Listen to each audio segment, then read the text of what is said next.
నమస్తే దోస్తులో, ఇచ్చోడకైతే పోతున్నాం. బండి అయితే ఆపి బండి నిఖిల్ గానికి రూపాయలకి ఇచ్చిన. ఊరు పక్క పున పొల్యూషన్ చెక్ బండి ఉన్నది. ఇప్పుడు మేము పోయే హైవే అయితే NH44. హైవే మీద అయితే గోదావరి ఇడ్సా పెట్టకుండా యాక్సిడెంట్లు అవుతాయి. ఇచ్చోడకైతే 1 km దూరం ఉన్నాం. ఇంకా చూడ లోపల అయితే వచ్చేసినాం. బండి పార్కింగ్ చేసినాం. కూరగాయల షాప్ కి అయితే వచ్చేసినాం. వంకాయలు ఆలుగడ్డలు తీసుకున్నాం. కూరగాయలు హెల్మెట్ అయితే చేతిలో పట్టుకున్నాం. ఎండ అయితే ఫుల్ కొడుతున్నది. చికెన్ సెంటర్ కి అయితే వచ్చి పోల్ట్రీ కోడి తీసుకున్నాం. బస్తాలు అయితే వేసి ఇచ్చిండు. కోడిని తీసుకుని అయితే డైరెక్ట్ జ్యూస్ సెంటర్ కి అయితే పోయినాం. నిఖిల్ గా నీళ్ళు తాగిండు. 2 పైనాపిల్ జ్యూస్ చెప్పినాం, ఇచ్చిండు, తాగినాం. మస్తుండే. జ్యూస్ సెంటర్ నుంచి అయితే మాట్లాడుకుంటూ వెళ్ళినాం. ఎండ పొలు కొట్టుడు పోలీసులు అయితే ఉండే. ఇంటికాడైతే వెళ్ళినాం. పొంగ గుర్తొచ్చింది. జ్యూస్ సెంటర్ కి పైసలు ఇచ్చినాం. యూటర్న్ కొట్టి మళ్ళీ జ్యూస్ సెంటర్ కి పైసలు ఇచ్చినాం. పైసలు ఇచ్చిన చిల్లర ఇచ్చిండు. ఇగో ఇదే జ్యూస్ సెంటర్. ఇంటికాడ అయితే వెళ్ళినాం.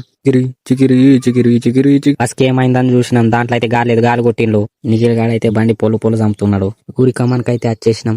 ఊరు మా ఊరు అయితే ఇలా ఉన్నది. ఎండాకాలం ఎండ వచ్చే మా ఊరు ఎంట్రీ అయితే గిట్లు ఉంటది.